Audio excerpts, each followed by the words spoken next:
بسم الله الحمد لله ثم الصلاة والسلام على سيدنا محمد وعلى آله وصحبه وسلم. السلام عليكم ورحمة الله وبركاته.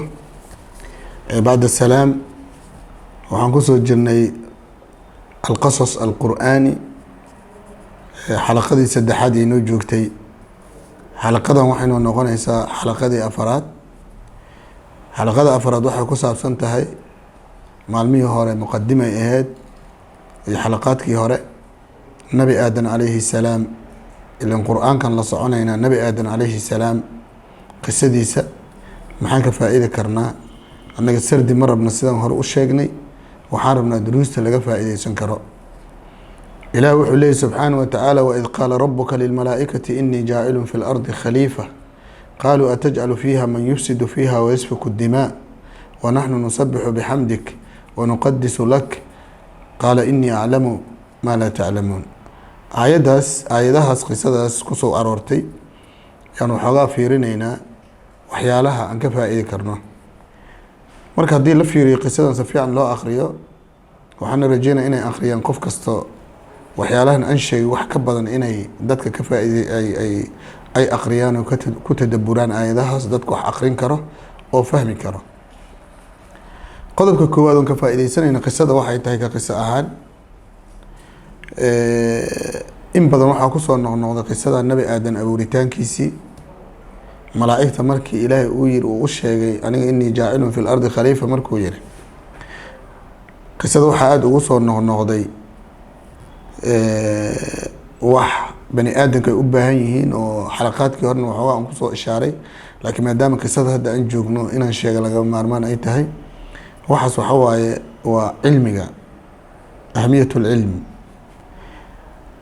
markaad fiiriso malaa'igta dooday ka keeneen waxay yiraahdeen dooddoodana ma ahayn ama su'aalahay keenayeen ma ahayn su'aalo inkaar ma ahayn su'aalo istifaada ahayn su'aalaha waxa u qaybsamaan kuwana qofka waxa laga yaabaa inuu dhib ka wado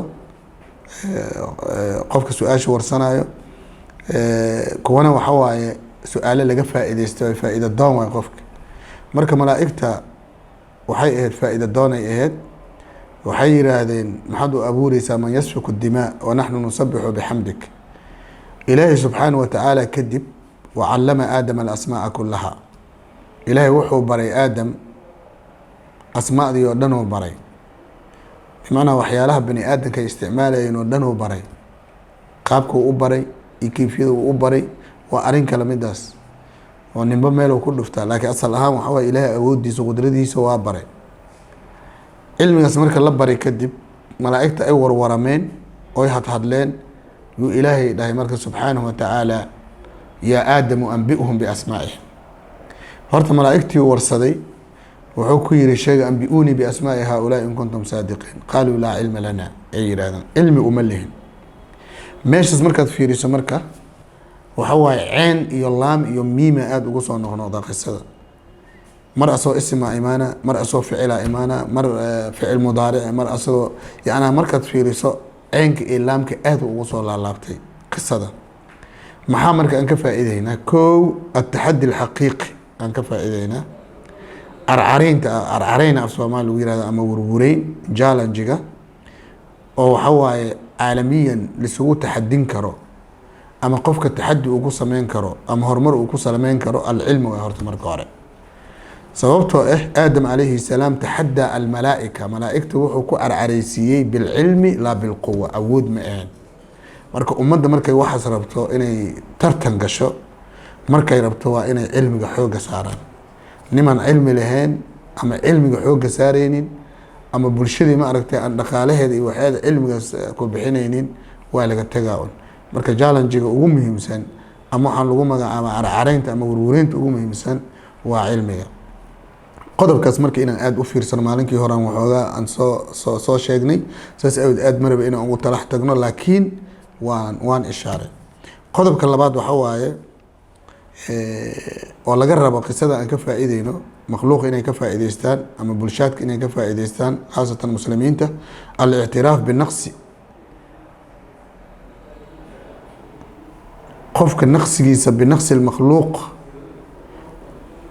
cilmiyan cilmi ha ahaato ama tawaaduc waa inuu horta ictiraafo naqsigiisa. bani aadanaad tahay, wax ma wada koobi kartid. inaadan wax kasta garanaynin horta inaad fahamsan tahay waay. masaa-isha barkooda inaadan fahamsanin inaad ma aragtay aada ictiraafta waaye. sababta maxay tahay? sababta waxa waaye haddiid sameyn waysad wax kasta aad u malayso inaad adiga taqaano, dadka aad ka wada fiicanta aad taqaano, aad is malayso, macnaheeda waxay noqon doontaa qof maxay ahayd oo aanan la toosin karin. oo maalan waxay dhahaan, waxaa la yihahdaa alictiraafu bilkhata dawaa naajic. qofka qaladkiisa inuu qirto iyo naqsigiisa inuu qirto waa daawo maxaa la yihahdaa oo waxtar le waaye.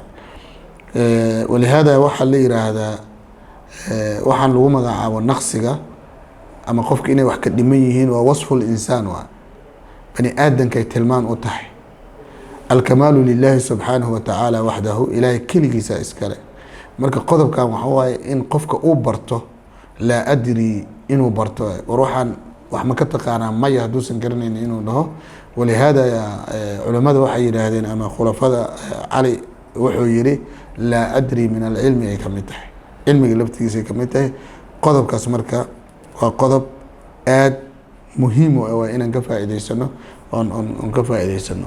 marka xalaqadan lagu magacaabo xalaqada maxaa la yiraahdayo afaraad waxa waaye intaas ayaan ka faa'iidaysanaynaa. bes waxaan ku qatimaa hal daqiiqa camal kibirka oo kale maalan waan u tagi doonaa xalaqada soo socoto oo kale ayaan ku qatimi doonaa in sha allah. marka xalaqadan intaas ha inoo joogto.